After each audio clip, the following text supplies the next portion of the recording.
Donc comme je vous le disais en préambule, donc réunion CSE centrale aujourd'hui, extraordinaire, qui sera suivie à partir de demain dans tous les magasins de CSE extraordinaire sur site. Tout ça pourquoi? Ben, pour annoncer en fait ce qui va se passer à partir du 11 mai, donc date prévue de levée du confinement. Et on va avoir une réouverture des magasins qui va être quand même assez généralisée, hein. Il n'y a pas très peu, au jour d'aujourd'hui, il n'y a pas de magasins qui font exception à ça. Donc cette rouverture, elle va se faire comment? Elle va se faire avec les mesures de protection nécessaires et le nombre de personnes maximum dans le magasin. Alors, concernant les mesures de protection nécessaires, donc puisqu'il va y avoir réouverture des magasins et des services, il va y avoir des protections plexi autour des points conseils, autour des machines à teinter, autour des comptoirs découpe, autour des caisses évidemment, ainsi que le SAV, la reprise marchandise, parce que c'est des services qui vont reprendre hein, en même temps que le reste. À cela, on va ajouter donc une mise à disposition pour les salariés de gants, de masques, alors soit en jetable, soit en réutilisable. Ces masques sont normés, donc ils ont leur efficacité, évidemment en les renouvelant, en les changeant, en apprenant à les enlever et à les mettre, ainsi que les gants, hein, il y a vraiment un process pour vous maintenir en sécurité. Des masques, des gants, des visières ou des surlunettes. Ça va être en fonction de chacun un petit peu, hein. Donc le port de ces équipements, on va dire, parce qu'on va vraiment les appeler comme ça, c'est vraiment des équipements de sécurité. Donc la visière pour dès qu'on a un contact en fait, enfin un contact, un rapprochement avec un client ou un collègue, euh, il sera vraiment recommandé de le porter. Donc ça c'est pour les équipements de sécurité avec mise en place de certaines on va dire nouvelles procédures, c'est-à-dire pour l'instant la limitation de personnes dans les espaces communs hein, qui seront vraiment notifiées. Vous rentrez dans une salle de pause, il y aura marqué 5 ou 6 ou 8 personnes maximum en fonction de la superficie de la salle. Les salles de réunion vont être transformées en salles de repas, ce qui permettra de prendre ses repas avec un minimum de place quand c'est possible. Les salles fumeurs sont fermées, elles sont transposées à l'extérieur du magasin, encore une fois avec le respect du nombre de personnes dans la salle. Un roulement au niveau des pauses, de manière à ce qu'il y ait éviter, on va dire, les croisements à la fois dans les coursives et dans les salles de pause. Et ensuite, voilà, la limitation des espaces.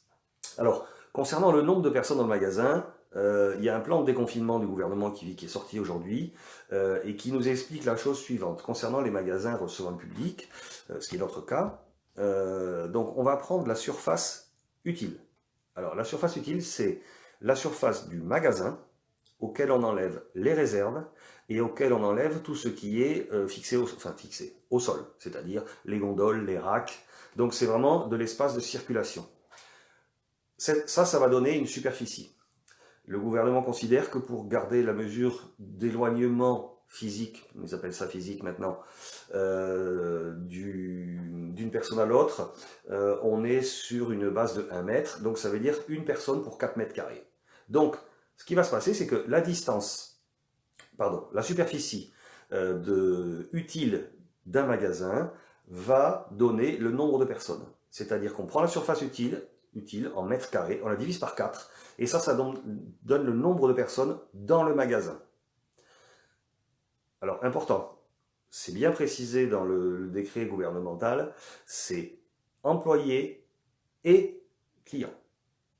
Donc s'il y a une base on va prendre un chiffre pareil, hein, assez facile à retenir, si on a 400 mètres carrés de surface utile, Donc ça fait 100 personnes dans le magasin. Si il y a 20 collaborateurs qui bossent dedans, ben, ça fait 80 clients de plus. Et à ce moment-là, à partir du moment où on a atteint ce stade-là, des 80 clients, et ben on attend, en fait, là il y aura un agent de sécurité qui veillera à ce qu'on attende qu'un client ait fini ses achats et qu'il quitte l'enceinte du magasin pour en faire rentrer un autre. Et ainsi de suite, et ça va tourner. Voilà. Les éléments que nous avons, ben, c'est cela pour l'instant. Donc il a été précisé très clairement par le siège et la direction qu'on sortait des mesures de confinement, de chômage partiel. Alors, ça veut dire quoi? Ça veut dire qu'il va y avoir ce qu'on appelle un plan de charge par établissement. C'est-à-dire que un établissement va dire, moi, pour fonctionner dans les conditions, au vu de la surface, au vu de la façon dont mon magasin est fait, je peux recevoir 70 personnes dans mon magasin, clients et personnel compris. Donc, moi, il m'en faut 10 pour travailler. Donc, parce que comme ça, je peux recevoir 60 clients. À partir de ce moment-là, on va prendre 10 personnes qui sont volontaires pour aller travailler. Si par contre il manque des personnes, ben, on ira les chercher. Parce que ben, vous devez aller travailler. Dans l'hypothèse aussi où la totalité, on va dire la quasi-totalité, parce qu'on est toujours sur des roulements, hein, même en période classique, d'horaires, de jours de repos, etc., va rester quand même jusqu'à fin mai la possibilité pour les parents qui refusent de mettre leurs enfants à l'école d'être maintenus en activité partielle. Je rappelle que c'est plus maintenant, c'est plus l'arrêt maladie, hein, c'est la mise en activité partielle qui prime. Donc ça, c'est le premier point. Ensuite, à partir du 1er mai, cette mesure ne pourra plus être basée sur le volontariat. C'est-à-dire que si une personne décide de ne pas mettre ses enfants à l'école, mais qu'elle est appelée à venir travailler, eh bien, il faudra qu'elle pose des jours de repos ou des congés. La prise en charge en activité partielle pour garde d'enfants ne peut se faire à partir du 1er juin que dans la mesure où l'établissement scolaire n'a pas réouvert ses portes. Ce qui a l'air d'être le cas quand même de beaucoup de mères qui sont assez frileux par rapport à cette ouverture. Ensuite, ben, il va y avoir dans le choix des personnes ben, la prise en charge d'événements, enfin, pas d'éléments, on va dire, relatifs à la personne elle-même, c'est-à-dire est-ce que je suis une personne sensible, à risque, est-ce que dans mon foyer il y a une personne à risque.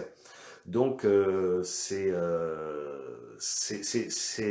des éléments qui vont être pris en compte tant que l'activité ne justifie pas un retour en masse de toutes les personnes. Ça, c'est ce qu'on appelle le plan de charge. Le plan de charge, il va être défini par chaque magasin. Donc chaque magasin va dire, en fonction de mon environnement, voilà ce qu'il me faut. Donc vous pouvez avoir un magasin qui va fonctionner, alors toujours avec cette fameuse limite hein, de une personne pour 4 mètres carrés, qui va fonctionner avec 20 personnes du personnel, un autre qui peut fonctionner avec 40, avec 60, donc là c'est vraiment au cas par cas.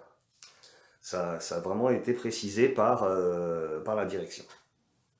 Donc voilà ce qui est ressorti de ces rouvertures, en fait, on va dire. Ce qu'il faut, ça c'est pour le 11 mai. À partir du 6 mai, 3 magasins vont tester cette ouverture. Donc c'est des magasins de Tourcoing, de Vourles et de Saint-Étienne qui seront en phase test, comme ils l'ont été de mémoire pour d'autres actions. Donc voilà, on aura des retours, j'espère. Mais bon, c'est pas... enfin, du 6 pour le 11, ça laisse pas beaucoup le temps de se retourner s'il y a vraiment un problème. Donc, vérifiez vraiment si vous êtes amené et appelé pour retravailler dans vos établissements, vérifiez à ce que tous les équipements, toutes les précautions ont été prises, qu'elles soient bien installées, que votre matériel de protection vous est bien fourni systématiquement, qu'il n'y a pas de manque. afin de travailler dans de bonnes sécurités. Alors, voilà ce que j'avais à peu près à vous dire. Vous vous doutez bien que suite à la convocation au CSE extraordinaire, beaucoup de questions se sont posées. Une qui revient énormément, c'est sur les compteurs tactiques, à savoir les écarts par rapport au contingent. Sont-ils maintenus? C'est-à-dire, au moment de la déclaration de l'activité partielle, j'avais plus 12 heures sur mon tactique. La logique voudrait que quand je reviens au travail, ben, j'ai plus 12 heures parce que mon contrat de travail a été suspendu. Donc, quand on entend parler dans beaucoup d'établissements, hein, que si on avait été programmé à 28 heures, eh bien à ce moment-là, on devrait 7 heures parce qu'on n'a pas été sur les 35 heures. Voilà, nous on n'est absolument pas d'accord avec ça, évidemment. Pourquoi? Parce que sinon ça voudrait dire que l'entreprise dit je t'ai payé 35 alors que tu n'en faisais que 28, mais c'est pas l'entreprise qui a payé, c'est l'État. Donc c'est vraiment une question très importante qui a été posée de manière formelle dans le cadre du CSE et dans le cadre de ce CSE, on va recevoir les réponses. Alors j'espère avant la fin de la semaine et je reviendrai vers vous à ce moment-là avec toutes les réponses qu'a donné l'entreprise. Voilà, c'est à peu près tout ce que j'avais à vous dire par rapport donc ce CSE. Le CSE a demandé pour une fois, et je pense pour la première fois depuis la décision de la mise en activité partielle, de faire un vote concernant, je vais vous retrouver la question.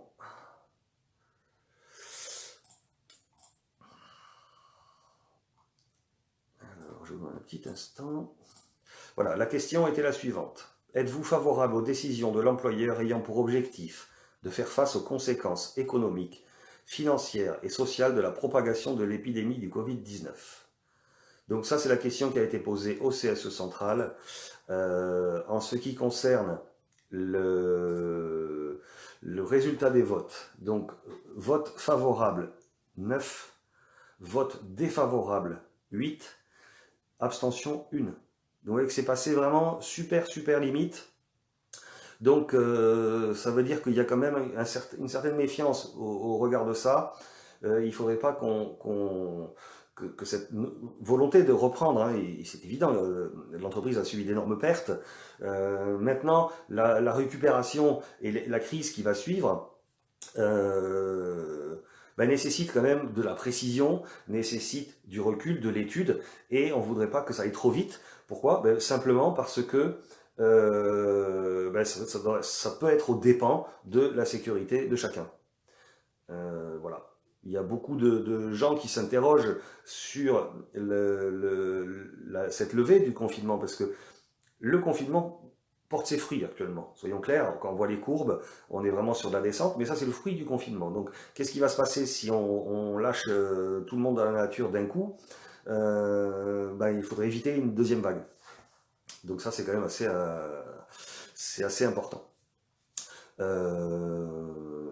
Voilà, donc important, le positionnement du CSE central qui a vraiment été extrêmement tranché, et pour donc toutes les questions qui ont été posées par les OS, dès que j'ai les éléments, je vous rappelle, enfin je vous ressollicite pour un entretien. Voilà ce que j'avais à vous dire. J'ai quelques questions, donc je vais y répondre. Donc, est-ce qu'on rouvre les dimanches et les jours fériés? Pour l'instant, ça n'a pas été développé. Il y a de grandes chances que les magasins qui étaient en ouverture classique du dimanche puissent continuer à le faire. On va aller sur une course aux chiffres, hein, soyons clairs. Donc, tous à mon avis, les plages et les jours d'ouverture possibles seront, je pense, utilisés. Si l'établissement scolaire ne peut accueillir les enfants, mais 2 jours par semaine ou une semaine sur 2, que faisons-nous en tant que parents? Donc là, dans la mesure où il y a un certificat, hein, parce que ça nécessite un certificat qui va être donné soit par la mairie, soit par l'établissement scolaire lui-même, qui va donc donner ces périodes d'ouverture, et ces périodes d'ouverture, on est censé aller travailler. Les périodes de fermeture, à ce moment-là, on est pris en charge par le chômage partiel, parce que le chômage partiel, c'est à la journée. Pendant combien de temps la limite de 4 mètres carrés? Alors là, c'est une bonne question, NJ, mais il n'y a que le gouvernement qui peut répondre. Je pense que ça fait partie des mesures, on va dire, de déconfinement qui vont petit à petit s'élargir, je pense, bien que tous les établissements hospitaliers encouragent à vraiment un maintien de gestes barrières, de mesures de protection pendant encore un bon moment. Pour l'instant, on sait que c'est 4 mètres carrés par personne, mais pendant combien de temps, je ne sais pas du tout. Ça sera une directive du gouvernement. Alors, on nous prévient le soir ou pour le lendemain ou un petit peu avant. Ouais. Alors, normalement, ce qui est prévu, c'est que les comités de direction vont se rassembler, se réunir dans les magasins. Ça va être juste après les CSE d'établissement que vous allez avoir pendant la semaine. Et en fait, pour faire une reprise de contact avec les équipes. En leur demandant dans un premier temps s'ils souhaitent revenir parce que l'activité fait que il y a encore du choix, ou les informer de la réouverture de leur service donc signifier qu'il faut aller travailler. Donc à ce moment-là, il faudra voir avec soit l'école de vos enfants, si vous avez des enfants scolarisés, soit votre état de santé, qui peut être un facteur pour une reprise différée. Donc, à partir de là, il va y avoir des prises de contact pour le 11 mai. C'est dans pas longtemps, hein, le 11 mai, hein, donc ça va aller assez vite pour la reprise pour le 11. J'espère qu'ils vont éviter, parce que je sais que ça s'est fait dans certains magasins, d'appeler le soir en disant qu'on avait besoin d'eux pour le lendemain. Alors on était sur le volontariat à cette époque-là, mais je sais que souvent il y a des pratiques qui sont un petit peu bizarres, parce que même quand on n'est pas en période de crise, des fois on reçoit des textos le soir chez soi qui notifient des modifications d'horaire pour le lendemain. Donc normalement, ils sont censés avoir un tout petit peu d'anticipation par rapport à ça. Donc plus de volontariat tous au boulot le 11, oui. Si l'activité le nécessite, oui. Si l'activité nécessite moins de personnes, il y aura une partie des salariés qui vont venir le 11 et d'autres non. Donc ça c'est bon. Comment va se passer la logistique réception? Pareil, hein, là on est vraiment sur les gestes barrières qui ont été mis en place parce que les logistiques et les réceptions fonctionnent. Alors là, ils vont fonctionner avec un rythme beaucoup plus soutenu, certes, mais on va rester sur le même principe de fonctionnement avec des gestes barrières et une précaution concernant la proximité, les engins, le nettoyage des engins et dans la mesure du possible, un engin ou un appareil affecté à une personne pour la durée de sa prise de poste. Le monde projet en réouverture, oui. Là, on est sur à peu près tous les services qui sont en réouverture à partir du 11. Donc ce sera il va y avoir deux choses en fait, hein. Sur un monde projet, vous allez avoir un bureau avec un écran plexi, avec un double écran, c'est-à-dire que le conseiller de vente, lui, il regarde son écran, il tape, et s'il doit montrer un plan ou une projection comme ça, le client a un écran de l'autre côté du plexi qui permet de vérifier ce qui se passe. Alors pourquoi les jours de repos sont mis sur les jours fériés pour certains salariés? Alors ça, il y a beaucoup de choses à dire là-dessus et il y a beaucoup à mon avis, de réponses qui vont être apportées, je l'espère, dans la semaine. Parce que vous le savez, même si notre accord RTT est pas terrible, il précise quand même qu'on ne doit pas positionner un jour de congé sur un jour de repos quand ce jour de férié n'est pas dans le jour de repos habituel. Alors je m'explique. Le 8 mai, ça tombe un mardi. Et moi, je suis de repos habituellement tous les vendredis. On ne doit pas me déplacer mon jour de repos du vendredi au mardi. Ça, c'est dans l'accord. Donc, les magasins et les managers qui font ça sont dans le non-respect des accords signés. Donc c'est important de le faire remonter. Et après, il y a même eu le 1er mai, dans certains, ou qui ont été déplacés le jour du 1er mai. Alors là, on est non seulement en désaccord avec l'accord ARTT, mais en plus avec le Code du travail.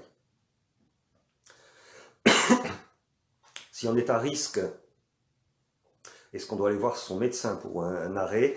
Oui. Après, il y a la médecine du travail qui va être assez impliquée là-dedans et qui va aussi pouvoir attester de l'état de santé. Est-ce qu'on peut être en chômage partiel jusqu'au 1er juin? Oui, c'est tout à fait possible si l'activité du site, hein, magasin, entrepôt, ne nécessite pas la totalité des personnes. Parce que les espaces sont assez confinés. Vous avez des magasins où vraiment qui sont tout petits et qui reçoivent énormément à la fois de clients et de personnel. Cela, il va y avoir vraiment un tri qui va être fait. Donc, il y a certainement des personnes qui vont être maintenues en activité partielle au-delà du 11 mai. Les personnes qui n'ont pas d'enfants ou de pathologie sont donc obligées de reprendre le 11 mai. Encore une fois, si l'activité le nécessite, oui. Les horaires d'ouverture. Les horaires d'ouverture, ça va être un peu, encore une fois, inclus dans ce qu'on appelle le plan de charge, ce que je vous ai appelé tout à l'heure. Donc, ça va être du local. Mais il y a de fortes chances que les plages d'ouverture, si on veut avoir, là je suis dans la logique, hein, si on veut avoir le plus de personnes possible, sachant qu'on est limité sur ce qu'on appelle la jauge, c'est-à-dire tant de clients qui peuvent être à l'intérieur du magasin, si on peut agrandir les plages d'ouverture, ça va être fait, soyons clairs. Est-ce qu'on peut utiliser... Est-ce qu'ils vont utiliser le temps maximum légal de travail 60 heures? Alors, normalement, c'est pas dans les papiers. Hein. C'est une possibilité que offre le gouvernement, mais ça doit passer, dans notre cas, par un accord. Et c'était pas dans l'idée, forcément. D'autant plus que la question du nombre d'heures en décalage avec le contingent pendant la période d'activité partielle n'est pas réglée. Donc ça, il sera très important d'avoir d'abord cette réponse-là avant qu'on nous dise tu vas faire des semaines de 60, mais 60 on ira. Enfin, je ne suis pas devin, mais on n'ira pas, je pense. C'est juste pas possible. Parce que ça nécessiterait, bon déjà on va épuiser ça je sais qu'ils s'en foutent un peu, mais on va épuiser les équipes. Et déjà si vous avez vous le voyez en période de saison par exemple, pour les rayons qui sont comment dire, en saisonnalité, on est sur des semaines, des fois 42, 44, mais ça va rarement plus loin que 40, 42. Donc il n'y a pas de raison qu'on aille jusqu'à 60. Parce qu'on n'est pas sur la production, on est sur de l'accueil, hein, donc c'est assez différent. Comment vont être choisis les salariés s'il n'y a pas assez de volontaires? Là, on estime qu'il faut une certaine équité dans le choix. C'est exactement la même chose aussi s'il y a trop de volontaires. Hein, il faut laisser la chance à ceux qui veulent y aller de pouvoir y aller et pas dire mon équipe est pleine, j'ai pas besoin de toi, parce que c'est une discrimination salariale. Donc, on va prendre en considération le fait, quel est mon ressenti, moi, par rapport à ça? Est-ce que je suis vraiment dans l'angoisse totale d'aller dans un magasin? Est-ce que j'ai des enfants? Est-ce que j'ai des personnes qui sont à risque dans mon entourage très proche? Est-ce que moi-même, je suis une personne à risque? Donc, c'est tous ces éléments-là qui vont être pris en compte. Alors, le contact client, normalement, n'est toujours pas remis au goût du jour, hein, parce que les gestes barrières sont toujours d'actualité et encore plus avec les ouvertures. Donc, le contact client, il se fera pas. Il se fera pas. Alors, ça veut dire que, en ce qui concerne l'aide au chargement, il faudra que un peu comme c'était avant, hein, c'est-à-dire que les gens prévoient soit de venir accompagner s'ils ont des objets lourds à prendre, mais ça s'arrêtera là, quoi. Donc, en ce qui concerne les services, c'est ce que je vous dis tout à l'heure, hein, découpe, SAV, carte maison, reprise marchandises, tout ça, ça va réouvrir avec les fameux plexis qui sont autour, les doubles écrans, enfin, le port de masque, le port de visière, le port de gants dans le cadre d'une carte maison par exemple, ou de la reprise marchandise ou d'un monde projet. Y a-t-il une différence entre la zone rouge et la zone verte? Non, pour l'instant non. De toute façon, ce qu'il faut vous dire, hein, et c'est ce que vraiment martèle la direction, c'est nous, même au plus fort de la crise, on a été en autorisation d'ouverture. Donc il n'y aura pas de différenciation entre le, comment dire, la zone rouge et la zone verte. Non, dans les deux cas, ils avaient le droit d'ouvrir. Donc il n'y aura pas de différence, sauf s'il y a une limitation des déplacements. Donc là, on est sur la base à 100 km. Mais s'il y a un nouveau foyer qui démarre, il peut y avoir une limitation ou une interdiction de sortir d'un département ou d'un autre. Pour les gens qui sont frontaliers de département, ça risque de poser un problème. Mais là, ce sera étudié sur le moment. Si on revient d'une longue maladie, on reprend sans visite de la médecine du travail. Non, certainement pas. De toute façon, la visite de reprise du travail, elle est obligatoire dès qu'on a passé 3 semaines d'arrêt. Donc il est très important, surtout que si c'est une longue maladie, malheureusement, ça peut occasionner une certaine on va dire, fragilité de l'organisme. Donc il est extrêmement important, en relation avec son médecin et avec la médecine du travail durant la visite de reprise, de dire dans quel état physique on se sent et on est. Et si c'est une contre-indication par rapport à un retour au travail.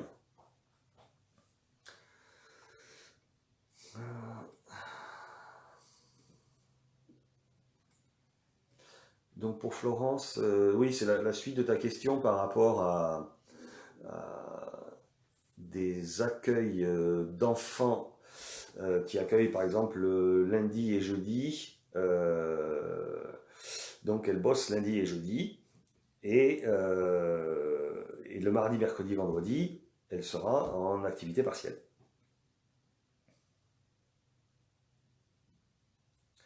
Alors sur les vacances d'été, pour l'instant, non, ça n'a pas bougé beaucoup. Ça n'a pas été validé non plus dans beaucoup de CSE encore. Là, pareil, la question a été posée, on devrait avoir la réponse dans la semaine. Et ça, c'est voilà, ça. Il va pas y avoir forcément, enfin, la logique et la tendance, on va dire, parce que c'est pas forcément dans tous les magasins, c'est de dire, durant la période légale des congés, donc mai-octobre, je vais avoir 3 semaines à poser, une fois 2 semaines et une fois une semaine. Il n'est pas évident qu'on accepte les demandes de 3 semaines consécutives, comme c'est d'ailleurs beaucoup le cas souvent en période classique.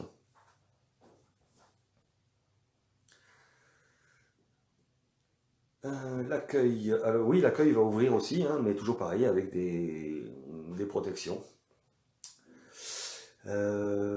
Voilà, après, le 11 mai, tous les salariés reprennent leur travail, ils doivent attendre un appel, oui, il va y avoir, alors surveillez vos boîtes mail professionnelles, vous aurez peut-être des appels aussi directs de vos managers, ça dépend de la relation que vous avez avec eux qui vous donneront, qui vont en fait vous donner le plan de charge du magasin, ce que ça nécessite, et soit, quel est votre choix par rapport à je suis volontaire ou je ne suis pas volontaire, ou si on a besoin de tout le monde, la préparation des horaires, enfin beaucoup d'éléments qui font que on puisse quand même avoir un tout petit peu de recul, parce que encore une fois, hein, on est quand même assez loin des 4 semaines d'avance plus la semaine en cours.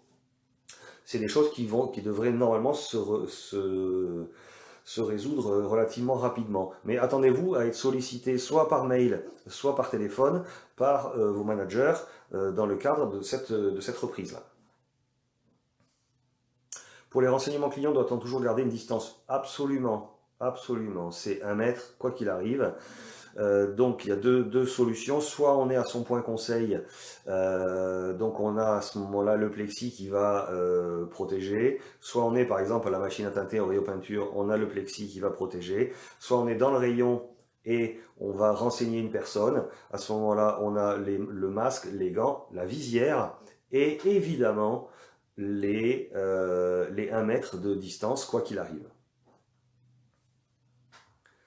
ce qu'il faut bien comprendre, hein, et ça, il y a vraiment une insistance de la part du corps médical, c'est que le masque, les masques, hein, les jetables, les réutilisables, les lavables, des éléments complémentaires de protection, mais il n'y a absolument aucun équipement qui vous dédouane de tous ces fameux gestes barrières, à savoir 1 mètre, se laver les mains régulièrement, enfin ne pas se toucher le visage avec des gants ou avec les mains, parce que c'est exactement pareil, vous pouvez avoir une contamination qui va être faite avec ça.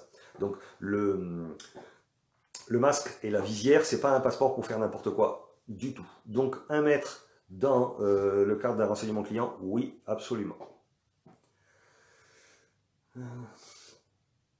Alors, attends, là, ça a sauté un petit peu.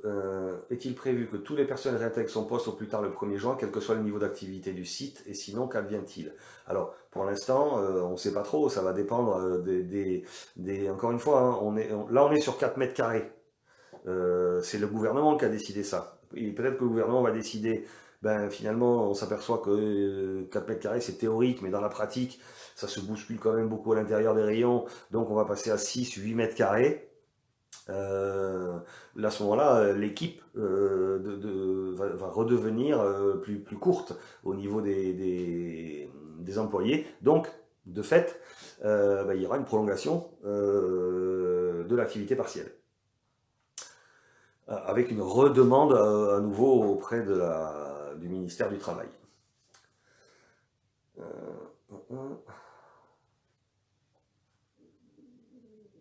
Comment ça se passe pour les réserves déportées comme Brie? Ben, ça se passe exactement comme si la réserve... En fait, la réserve déportée, on va la considérer comme une réserve, point final. C'est-à-dire que les mesures de précaution doivent être rigoureusement les mêmes. Donc, ça veut dire quoi? Ça veut dire que si on va chercher qu'il y a beaucoup d'aller-retour, que ce soit avec un tire-pale, que ce soit avec un camion, que ce soit avec un gerbeur, ben, il faudra veiller à ce que vraiment il y ait des croisements qui soient organisés et que ça permette à nouveau de respecter ces gestes barrières. Beaucoup d'entreprises attendent. Alors, les plannings, pas le choix, ce sera imposé. Ben, les plannings, ils vont être imposés, oui, comme avant. Ça veut dire quoi? Ça veut dire que avant c'était votre manager qui faisait des plannings. Alors il y avait évidemment hein, le participatif, mais dans un premier temps, je pense que ça va être assez compliqué d'organiser une consultation participative sur un secteur. Donc il y a de grandes chances qu'au moins pour les 15 premiers jours, il y ait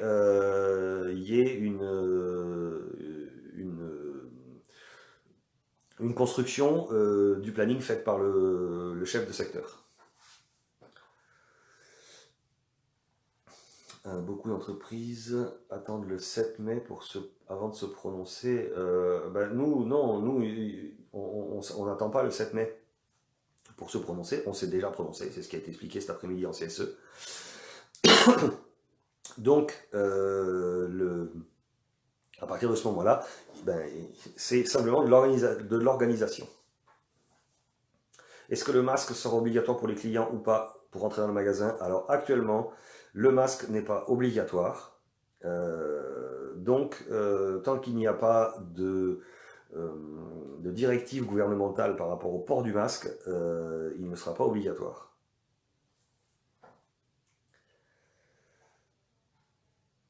Les salariés obligés de rencontrer le 2 juin seront-ils sanctionnés s'ils ne peuvent travailler? Ils auront la sanction, on va dire, de base qui fait qu'ils seront en activité partielle du fait de la non-ouverture de l'établissement scolaire ou de garde d'enfants dans leur commune. Donc, sur présentation, évidemment, d'un certificat qui le confirme.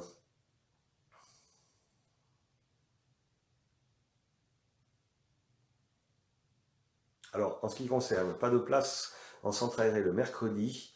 Là, honnêtement, j'ai pas la réponse. Parce qu'effectivement, ça fait aussi partie du mode de garde par rapport à ça. Au même titre que peut être une école. Donc, c'est une prise en charge de l'enfant, en fait, qui, si elle n'est pas faite, vous oblige à être auprès de lui. Donc là, c'est encore une fois des questions qui vont être on va dire, dégrossies dans les prochains jours. Masque obligatoire et gel. Alors le masque obligatoire, le masque n'est pas obligatoire pour les clients. Le port de gants non plus hein, n'est pas obligatoire. Le gel, oui, est mis à disposition pour les clients. Alors, on peut nous refuser notre semaine d'été en juillet, août. Comment faire si on a un jugement et qu'on n'a pas pu voir nos enfants en avril à cause du confinement? Alors là, Gérald, excuse-moi, je comprends pas trop la question.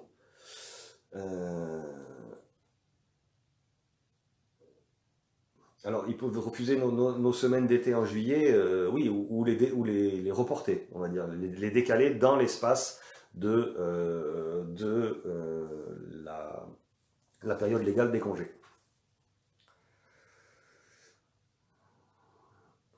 Comment vont faire pour les points conseils en open space, en milieu showroom? Ben là, en milieu showroom, c'est un peu ce que je disais tout à l'heure, c'est que si vous prenez dans un espace en fait showroom, vous avez à ce moment-là le masque et la visière et les gants, en respectant les gestes barrières de 1 mètre minimum. Et il y aura ensuite un bureau sur lequel il y aura un plexi entre le client et la personne. Alors, si pas de place, hein, ça c'est bon.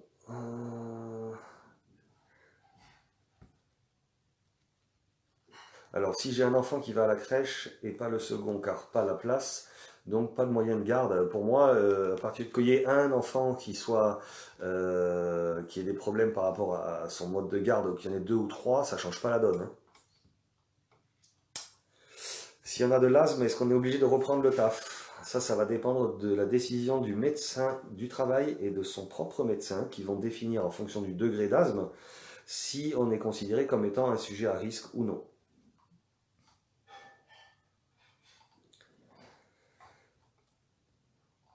Voilà, mais je pense avoir répondu à vos questions. Donc, encore une fois, beaucoup de questions ont été posées aujourd'hui en CSE Central. Et ensuite, donc les réponses vont être apportées par rapport à ça, je l'espère, d'ici la fin de la semaine, et je ne manquerai pas de revenir vers vous à ce moment-là. Alors j'ai 2 nouvelles questions là qui viennent d'arriver. Donc peut-on nous refuser nos 3 semaines en juillet, sachant que j'ai un jugement à respecter pour mes droits de visite et d'hébergement? Alors là, encore une fois, on est dans ce qu'on appelle le bon sens, même si j'aime pas du tout cette expression-là, parce que c'est ce qu'on nous rabâche à longueur de temps, en refusant d'écrire les choses, en disant c'est du bon sens, donc on l'écrit pas. Mais là, effectivement, dans cette mesure-là, on fait partie des particularités à étudier dans le cadre du maintien de ces semaines-là, parce que c'est des semaines qui ont été décidées par une institution judiciaire et que ces semaines-là vont conditionner la demande de congé. Donc revenir là-dessus, Gérald, si jamais ils reviennent là-dessus, reviens vers moi et on fera un courrier vraiment spécifique parce que là, encore une fois, tes 3 semaines de congé sont demandées suite à une décision de justice. Donc c'est quand même pas à prendre à la légère. Et point de conception cuisine salle de bain, donc là c'est ce que je vous disais tout à l'heure, hein, donc un écran de chaque côté du plexi et on reçoit la personne, on lui parle à travers la plaque de plexi et la personne peut voir le projet sur l'écran qui lui est mis en face. Voilà pour moi, j'en ai terminé pour aujourd'hui. Donc je vous donne rendez-vous évidemment dès que j'ai les réponses. On fera une petite annonce pour ça. N'oubliez pas de partager la page avec vos collègues si certains d'entre eux n'ont pas pu voir donc ce live et de liker la page. Voilà. Je vous souhaite une bonne soirée et je vous dis, ben, j'espère, avant la fin de la semaine. Allez, bonne soirée à tous.